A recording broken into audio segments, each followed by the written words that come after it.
And it devolved from there. So I was a little bit inspired by this, and decided to sit down and have a conversation on the blog. And by the way, if you don't know me, I'm Diva. If you don't know me and you want to know me, and this blog post basically titled "Geek Girls Like Unicorns Don't Exist." And 89 comments, which for me was huge, straight occurred. And what we decided was that maybe it was time to have a conversation about the fact that geek girls do indeed exist, that we don't really need to go pound it into anybody's head that we exist, but we just like to be able to be geeks like everybody else, and that's really all we want. So with that, I'm going to go ahead and turn this over to Kristen Rielly, also known as Geek Girls on the Geek Girls Network.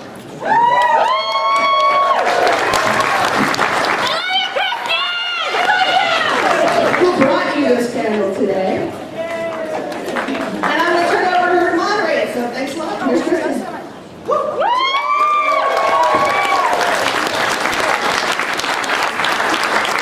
Thank you all for coming. Welcome to the Geek Girls Exist panel. Here they are. Thank you. Good night. Thank you, Geek Girl Diva, for that awesome introduction. That's really basically why we're here. We all know that girls read comics, we build computers, we play video games, but we don't get the chance to really talk about our fandom as much, and this was a perfect opportunity for us to do that. So without further ado, let me introduce our geek-tastic panel of experts, starting with Bonnie Burton. Yay! Oh, okay. What to do. Yeah, so I'm one of the senior editors over at StarWars.com.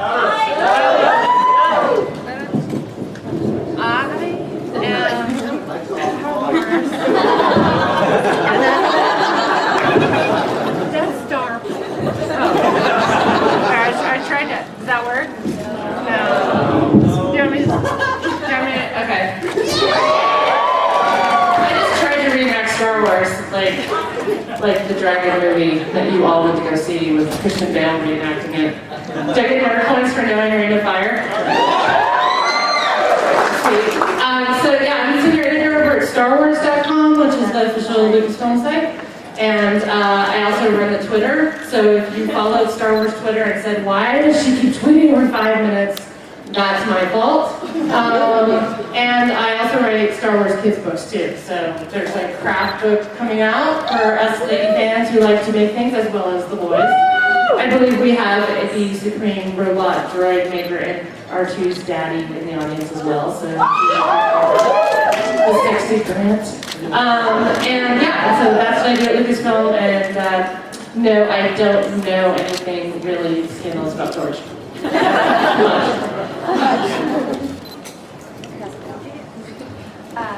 I'm Kyla, Kazebee. Now you know how to pronounce that. And I'm a writer, and I write for Nerdist.com.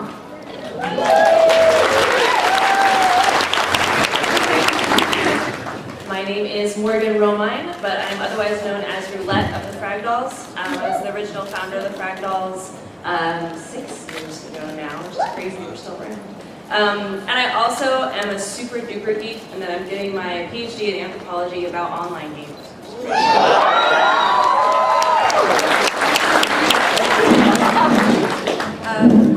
Hello, my name is Kari Byron, and I work on Mythbusters. Yeah, that's how I qualify. Hi, my name is Veronica Belmont, and I host a show and also Core on the PlayStation Network, and also a sci-fi fantasy podcast called The Sword and Lancer. Everybody, I'm Jill Pantozzi, known as the Nerdy Bird online. Currently Topless Robot, Newsarama, and MTV Splash Page. Hi, I'm Sarah Kuhn. I'm a writer. I I've written for IGN, StarTrek.com, and Geek Monthly, and I'm also the writer of a geek girl novella called One Con Glory. It's a romantic comedy set at a comic book convention. Hi, I'm Marian Call. I am a geeky touring musician. I'm doing a fan source tour of all 50 states and most of Canada right now through Twitter and Facebook.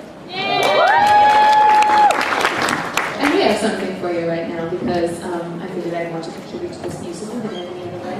This is Scott, an honorary geek girl for the day. Maybe to Woodstock later. Yeah, if you want to get to Woodstock later, by the way. That's where we'll have to look up. But this is a song, I have to stand up because there's too many people in here and it's too exciting. This is not by me, this is by Leonard Bernstein, and he wrote it in the 1940s. And I would just like to testify that it is still true today. And I can testify personally. And here's how she goes. The first way to lose your man. You've met a charming fellow and you're out for a spin. The motor fades and he just wears a helpless grin. Don't bat your eyes and say, what a romantic spot we're in. Just leap out, crawl under the car, tell him it's the gasket, and fix it in 2 seconds back with a bobby pin. That's a funny way to lose your man. You go out to a baseball game, you sit knee to knee. He says the next man up at that will bunt, you'll see. Don't say, what's the fun? This game's too hard for little me. Just say, bunt. Are you nuts? With no outs, 2 men on base, and a left-handed batter coming up, he's going to walk right into a triple play, just like on the second game of the World Series of 1923.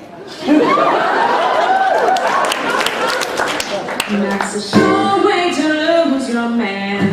Oh, that's a sure way to lose a man. That's a splendid way to lose your man. Just stick your knowledge in his face. He'll never try for second base. 98 ways to go. The life out at the beach that all the girlies adore swims bravely out to save you through the ocean's roar. Don't say, oh thanks, I'm gonna drown in just 1 second more. Just push his head under the water and yell, last one in is a ratneck! And race him back to shore. And that's a swell way to lose your man. You've met the perfect mate. It's been love from the start. He whispers, you're the one to who I give my heart. Don't say I love you too, my dear. Let's never, never part. Just say, I'm afraid you've made a grammatical error. It isn't to who I give my heart, it's to whom I give my heart. Absolutely imperative, which I can show you by drawing a very simple chart. And that's a true way to lose your man. Oh, that's a sure way to lose a man. It's a handy way to lose your man. Just be as well informed as he. You'll never hear or promise me. Just show him where his grammar errs and mark your towels, hers and hers. Yes, girls, you too can lose your man if you will use my simple plan. 100 easy ways to lose your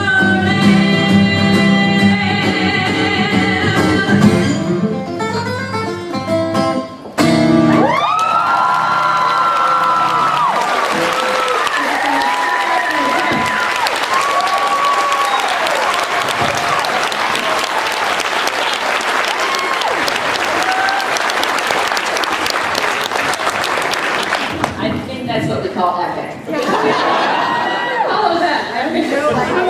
That's it. Thank you, Scott. Thank you, Marian. That was awesome. All right, so we're going to get into some questions. Whoever wants to answer can answer. When did you realize you were a geek? Talking to the mic. Hi, Suzanne. When did you realize you were a geek? All right, don't all say it at once. Can you hear me? Okay. I grew up in Kansas in a really small town and on a farm. No, this isn't leading to a Superman thing. And we only had 4 channels, and one of them was a PBS channel that only showed British programming. And my first crush had curly hair, a long scarf. And he may not be the cutest of the doctors, but Doctor Who, I swear to God, Tom Baker still sends me. So I was 5 when I first saw Doctor Who, and from then on, I pretended every bit of farm equipment was possibly a TARDIS.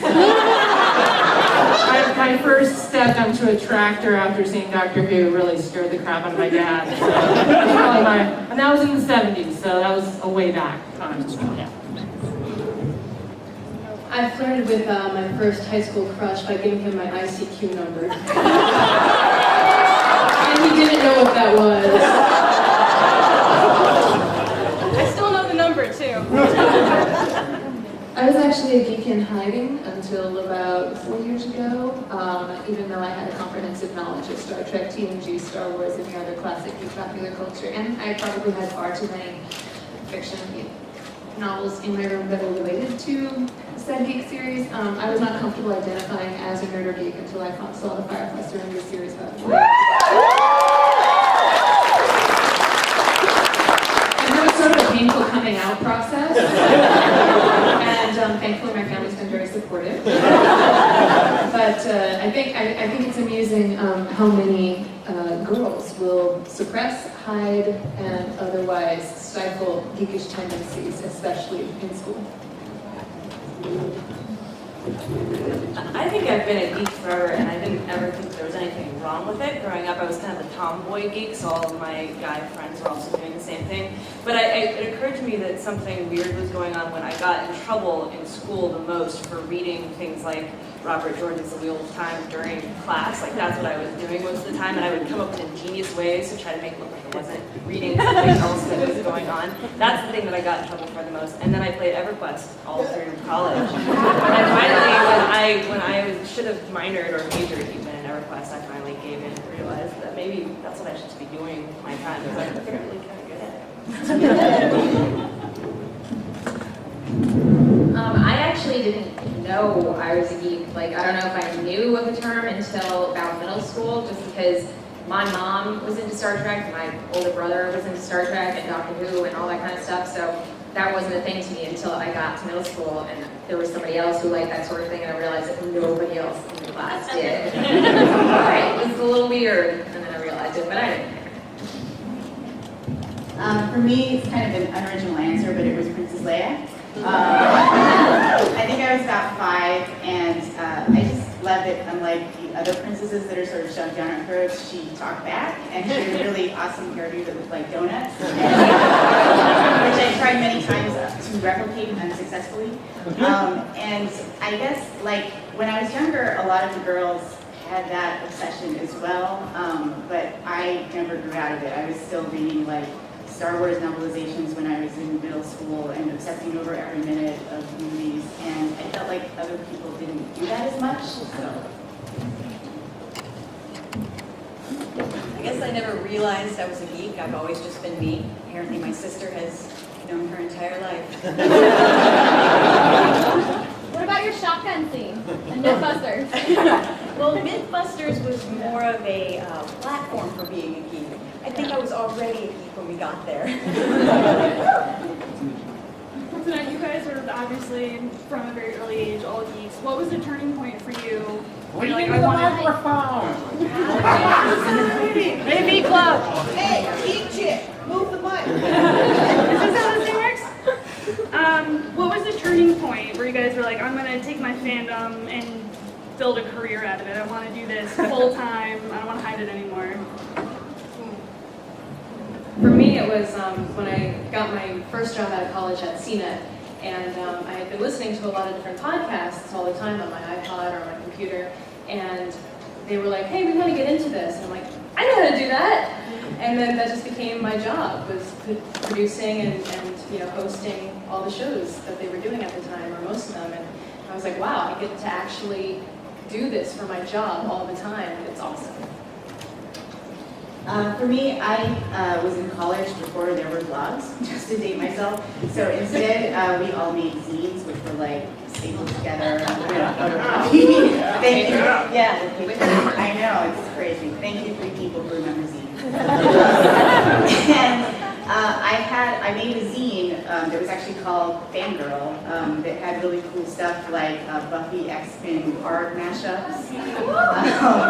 And that actually, it was just something I did for fun. I'd always been a writer. I always knew that I wanted to be a journalist or some kind of paid writing profession. And that actually got me my first job at IGN, which was like my first paid writing gig. So that was pretty cool.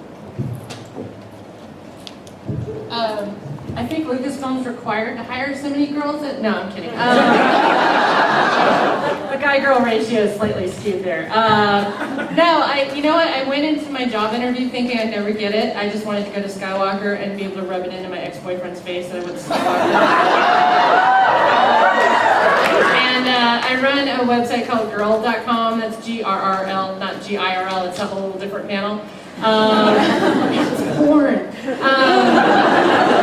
Yeah, so I went into the interview not thinking there was a chance in hell I was going to get a job being a major, writer at StarWars.com and running the forums and all that sort of thing. So I just named off all the Star Wars references in Simpsons. And luckily the people interviewing me were huge Simpsons fans because there's a whole Simpsons geekdom as well. I think Geek Girls are proud to know and quote Simpsons, and that counts as foreplay. So I think that's when I knew I could make a career out of this, but quite honestly, it's there's so many great franchises out there that are geeky and they want to know what the other side of the demographic wants, and because girls are just as much into this stuff as they are, they want people like us and like you guys to apply. So I hope by us talking up here that some of you will apply to franchises and movie companies and nerdy places that you wouldn't think want girls, but they really do. Ladies, women, fembots, whatever. Well, I got super lucky where my geeky career chose me. I kind of went to get an internship at Jamie Hyman's shop in 5 Industries, and my first day as an intern was also the first day at Mythbusters. So 7 years later, here I am. And it's really kind of evolved into some amazing things. Like I'm starting a new show called Head Rush coming up on August 23rd on Science Channel. It's aimed at middle school kids and especially girls. We're trying to get them interested in science, engineering, technology, and mathematics.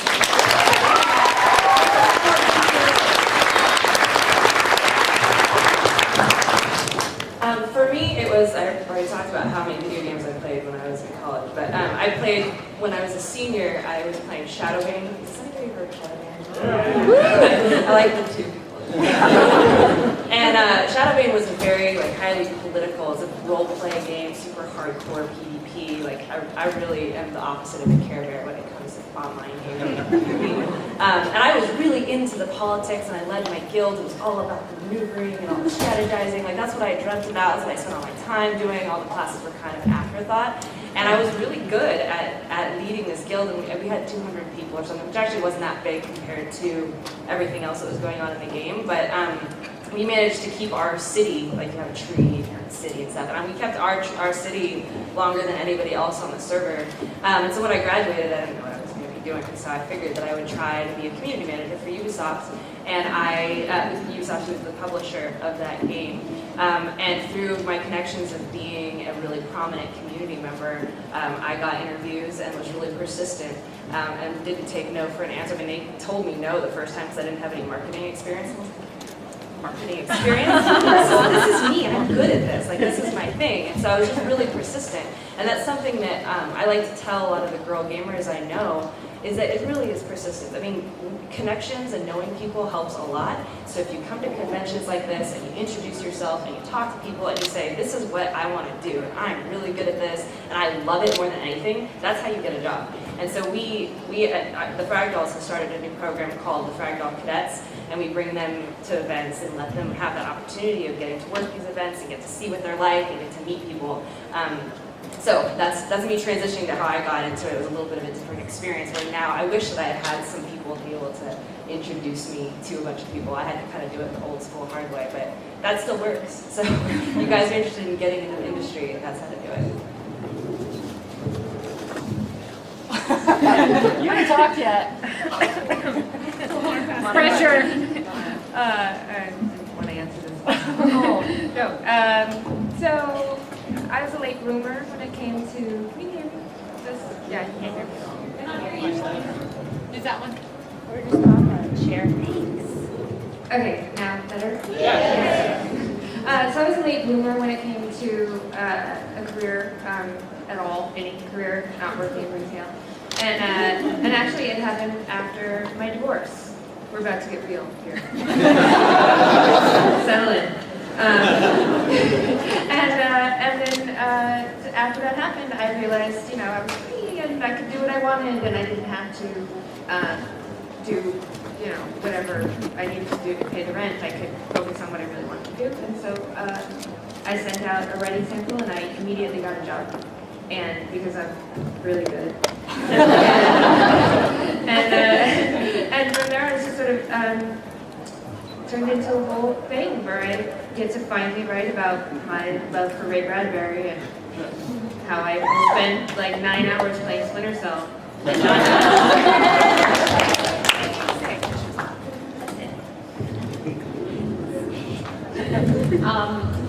For me, it was, I was, since the age of 7, I had been interested in being on TV or radio, some form of journalism, just because I had been on the muscular dystrophy telethon.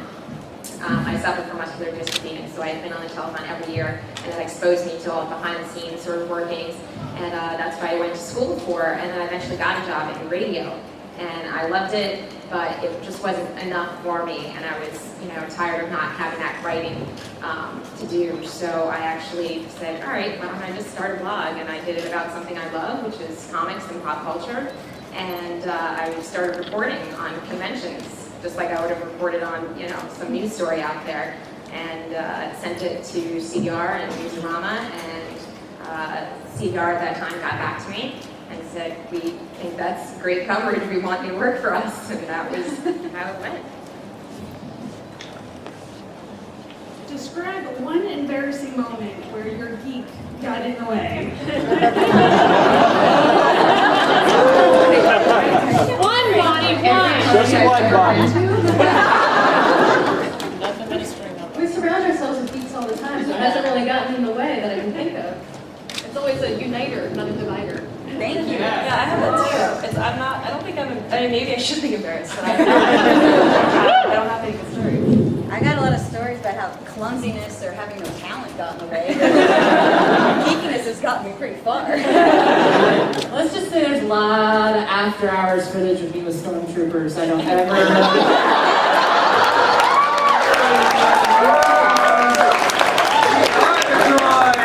I mean, the 501st Legion, the awesome fans that get dressed up in Stormtrooper and Clone Trooper gear, and you see them everywhere, every convention. They do a lot of charity work.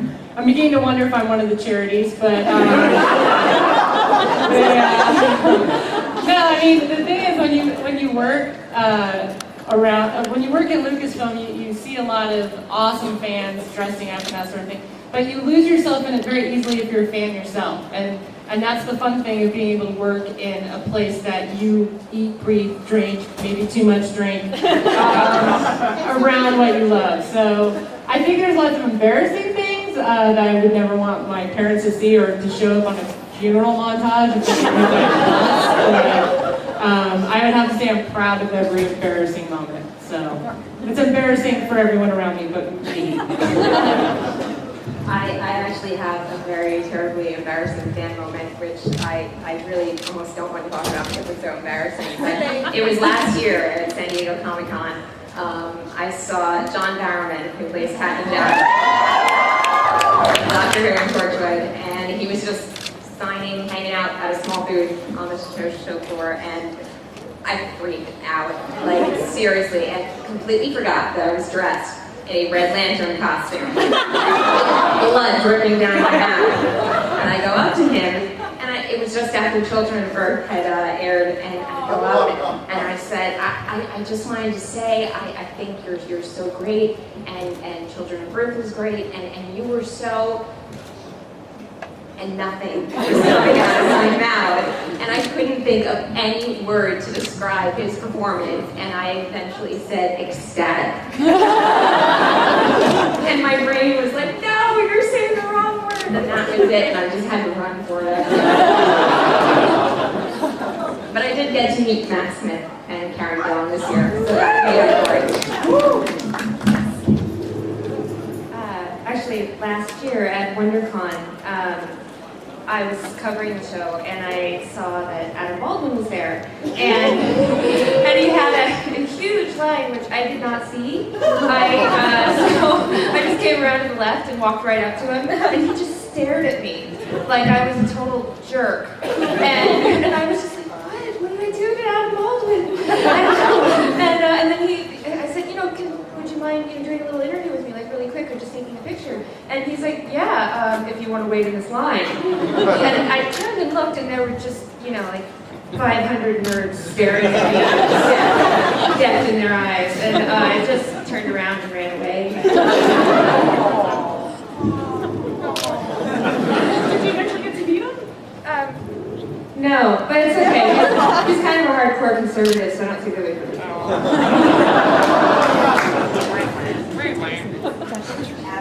I spend most of my time, this is really a pleasure to be here at Comic-Con because I spend most of my time in non-geeky crowds of people. Some of you are lucky enough to work with, live with, and play with other geeks, but it's not always the case. So I have a very good record when it comes to bringing party conversation to a standstill. I will be talking about film or something like that. I'm such a film nerd, and I'll be like, oh my god, the diegesis of that story was so beautifully internally cohesive, you don't even know. Looking for metaphors about conscious... oh, okay, fine. Yeah, it's awesome. And this is actually really fun for me to be oh, you're awesome. Anyway.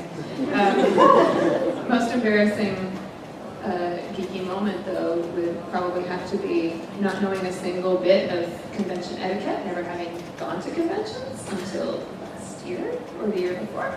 And this is actually my first time at a big one. And I had a number of embarrassing line mistakes. I didn't know that they went around the building sometimes. And there was some confusion about the layout of the building. And I definitely went up in rooms I was not supposed to be in, staring confusedly at people I was not supposed to be encountering. And they're like, do you want me to sign something? I'm like, and again, no words coming out, they never happened, except in that situation. It was magical. Who is your geek idol? Scully from the X-Files.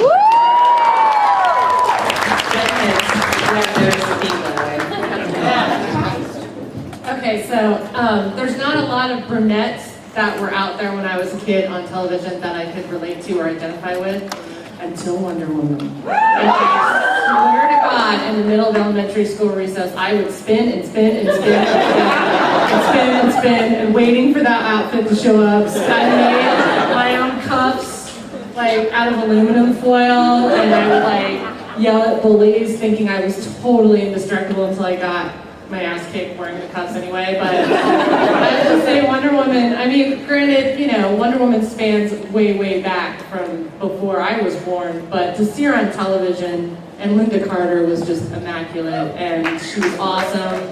She wasn't stupid. She was Amazonian. I mean, come on. The first episode alone with the bullets and bracelets, please. That was awesome. I mean, if anything, like my big philosophy now, especially, I'm from San Francisco right now, that's where I live, and Oakland's going through some police issues, and I keep thinking, just let there be vigilante justice. Let the girls in with the outfits and the bulletproof bracelets, and we will clean up Oakland.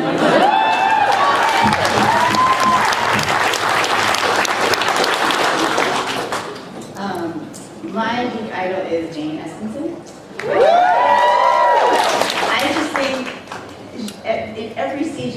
career, she's always so enthusiastic. She's so willing to talk to people and help fans. She had a whole blog for a while that was just on helping inspiring TV writers on their spec scripts. And I feel like whenever I see her at a convention or doing Q&A or whatever, she's almost like a fan herself. Like, she's so excited about what she's working on.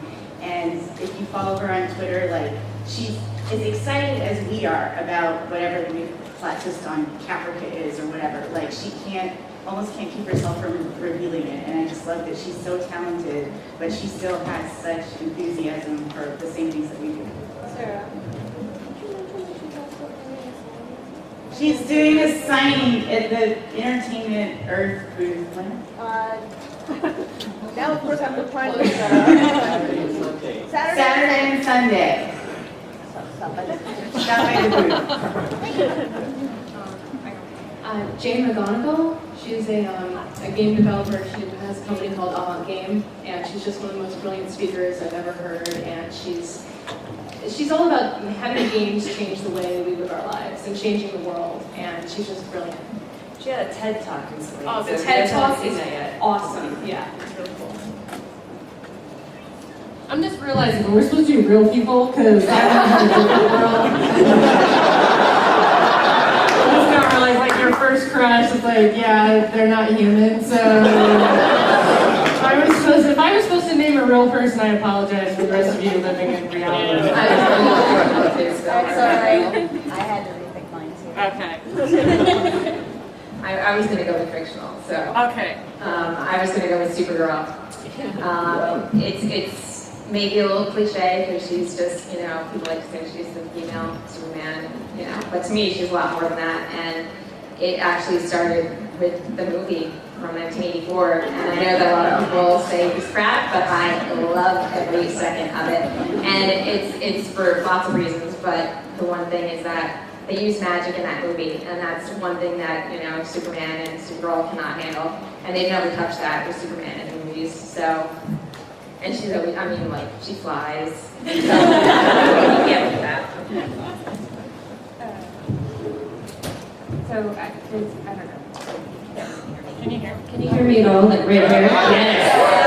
I've mastered it. I'm eating it. Okay. Delicious. So, if you're crouched down. Oh. Technology. There's a few, but I would say Maureen Howard, the Howard families. I love Robert Heinlein. He's a terrible sexist, but I still love him. And Aaron Gray, did I say that? Aaron Gray and Summer Glau, Kitty Pryde. That's like you can bring it. I would definitely put Erin Gray on my list as well. She's awesome. But I'm going to say Tina Fey. Busting into the A-list for being an intelligent woman, not just, being beautiful, If she did an Akbar name drop at her panel. I mean, come on. Points there. What advice do you have for younger females who are nerds, maybe a little insecure, but want to pursue a career in comics or gaming or, some other industry that's kind of male-dominated? I think it's almost your advantage being a girl in a male-dominated industry because you're different and you can make a splash that way. Just go for it. I mean, for me, I always give the advice to go for an internship. You can prove yourself for free. People sooner or later are going to have to hire you. Definitely. So if you love something, just do it all the time. Like if you're a writer, start writing a blog so you have something to point back to when you go for that writing job. If you're an artist, just keep making art all the time. If you're a podcaster, do that. Anything that you love, if you can build like this back catalog of your work, like it's really going to go very far in showing people how committed you are and how passionate you are about the work, and that speaks for itself. I tell this to people too who, especially women who don't think they can get into the industry because Hollywood's so closed and whatnot. And my advice is if you want to do it, just do it. I mean, the internet's made it possible. There's there's software and hardware out there that's made it possible for you to make movies. Do your own CD if you have your own band and you feel like no one's listening screw it, go on YouTube, write your own comic, do web comics. I mean, there's so many different possibilities for everyone. My advice for like teen girls and really young girls who want to get in the industry is just start stalking someone. It could be me, I'm okay with that. And if you do, that's awesome. Stalk people that you respect and admire and just be relentless. And I can guarantee you as a writer, we are very vain. We're not, we like fans and we want people to come up to us and say, we like what you do. Even if it's like, if you are really shy, send an email, send a tweet. Twitter's a great stalking tool. The reason we're all here today is because I stalk all of our panelists. Yeah, and I'm pretty sure I did. I am serious about this. If you really are wanting to be in the industry, look at mastheads on magazines. Look, stay for the end credits of a film. See who's doing costuming, see who's doing sound editing. Send them an email, find them on Facebook, find on LinkedIn. I'm telling you, seriously, there's plenty of ways to stalk people online. Do this and say you want to get in the industry, ask for advice, make up a zine and then interview them. I mean, seriously, there's plenty of ways to stalk people so you can help your career along and hopefully find someone that's a mentor that's going to make you love what you do for years to come. So, and that's not just for girls, I think guys are. But for some reason, I think girls are better at stalking. I don't know. That's creepy. I totally agree with what Bonnie said, in that I owe my entire career to Twitter, honestly, and what Felicia Day on Twitter. Those two things, and not that Felicia's a thing, you know what I'm saying, but then I would not be here. If it were for the internet, I wouldn't be here. If I had to be a regular journalist in the olden days, where you had to go out and talk to people, I would still be working somewhere folding sweaters because I'm just too shy. And so I think for young girls, especially shy ones, introverts, people that gravitate towards, nerdy things, the internet is just a boom. It's amazing. I'm really happy that you brought up Felicia Day because I think she's my geek hero right now. And the reason for that is that you don't have to wait for someone to make you an opportunity anymore. A lot of the industries that you might want to be in as a geek, girls or guys, you don't have to wait. You don't have to be oppressed by a system that is gendered. You don't have to be oppressed by a system that is racist. You don't have to worry about any of that right now because the internet has changed a lot of things. I'm not saying it makes it easy, but if you have a brilliant product, you have every chance for it to be seen. So create a really brilliant product and have a really brilliant attitude, and you are sure to find a way to get done what you want to get done. And if you don't know how you can do that, or if you're really young, then devote yourself to creating a really brilliant product, not to wondering how you're going to get it out there. You'll figure out how to get it out there. There are blogs every day being written about how to do it. There are brilliant thinkers putting out information constantly about how you're going to do it, but you just create the product and then figure out whatever current way is going to help you get it to the people that you want to get it to. And even if you don't have a career, you're going to have a really, really good life.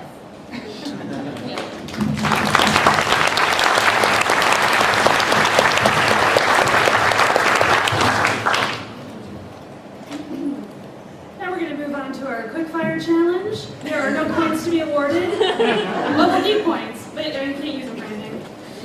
Oh, I guess you can use them for stuff right here. Okay. Please go ahead and answer one word or phrase, first thing that comes to mind, and we'll just go right down. Mac or PC? Mac. Except for gaming. If I say Amiga. Okay, go. Mac. PC.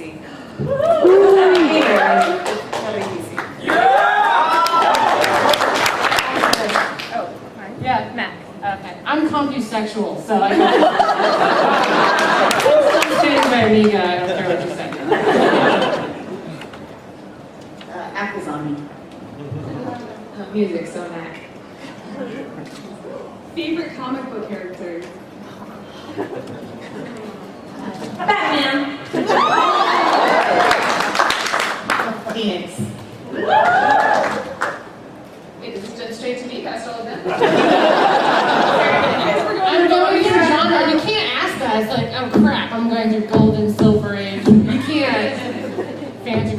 Crap. I'm gonna say Love and Rockets. Every single female in that comic is my favorite character. Rogue. We can share. Okay, I'm sharing. Ray. This is really stupid, but I really like the DS9 Next Generation crossover series. I like all of them. Nerd. Which one? Were there 4? Or with different covers? Yeah, I was saying which nerd. Oh.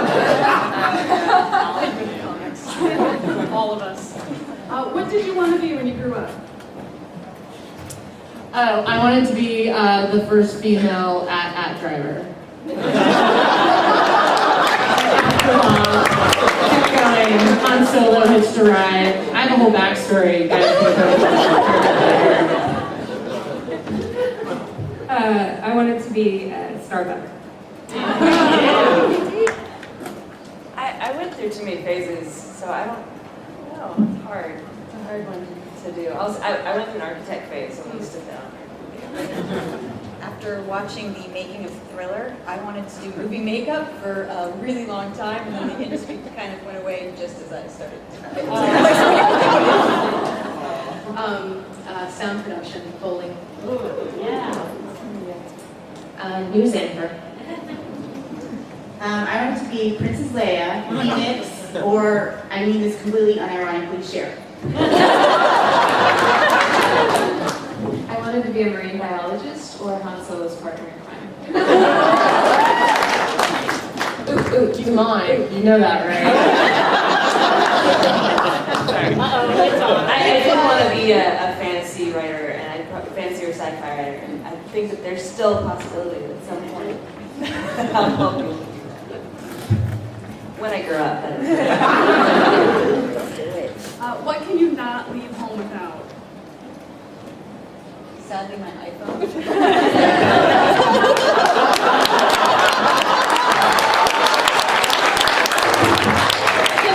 My site, like, it's gotten to the point where I tweet first thing I wake up, I tweet in inappropriate situations.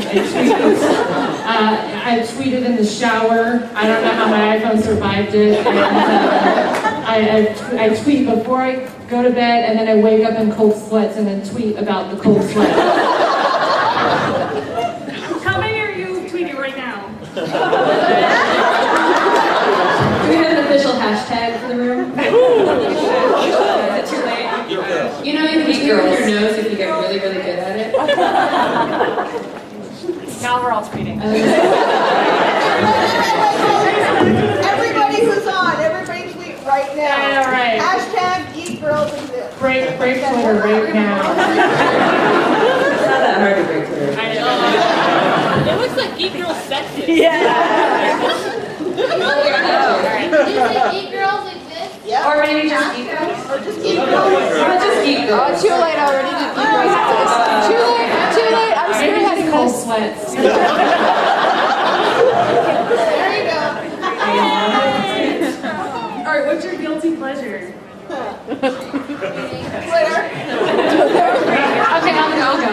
I mentioned this at the IO9 panel earlier. LXD, it's not a drug. It's if emails was too complicated for you, and Glee's not geeky enough. League of Extraordinary Dancers. It's what you want, like Matrix with dancing and not any dialogue. And it's 8 minutes long an episode on Hulu. It's a web episode. It's my current geeky pleasure that makes no sense whatsoever. Guilty pleasure.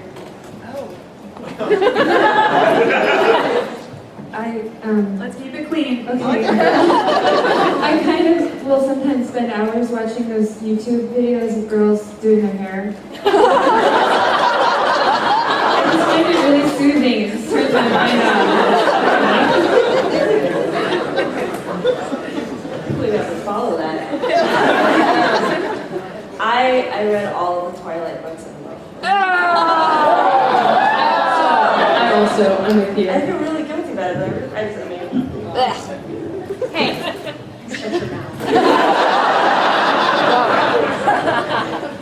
it. We'll fight you. Team Harry Potter. I also love Harry Potter. Glitter fight, glitter fight.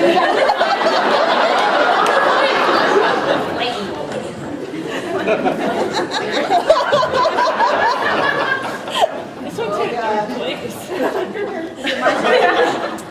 don't really feel guilty about anything, but I do have a slight obsession with the show Dexter. World of Warcraft. AIE. Woo! That's my guild, AIE. Right. Dance shows, like so you can dance to Dance with the Stars. I love it. I'm a very shameless person, so I don't really feel that guilty about anything. But I do have a soft spot for anything involving teen romance, like shows, movies, whatever. I'll see anything. I still cry like a baby whenever I watch the series finale of Dawson's Creek. Teen pacing. Maybe it's childish, but The Legend of Zelda: The Ocarina of Time. No.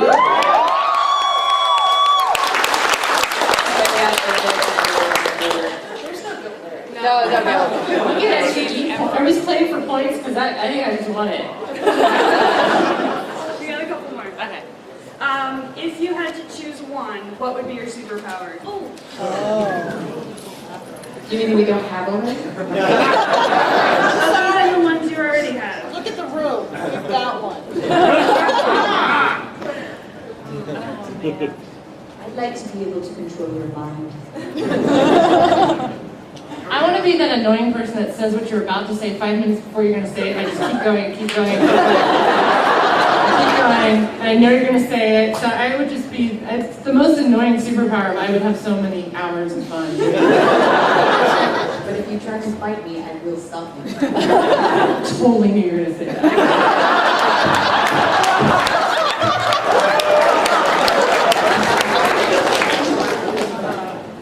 Telekinesis, because I'm extremely lazy. So many. I've always wanted to be able to shoot lightning and or fire out of my fingertips purely because it looks cool. I want to be able to remember people's names. Actually, I'm going to change my superpower to that guy holding the stop sign.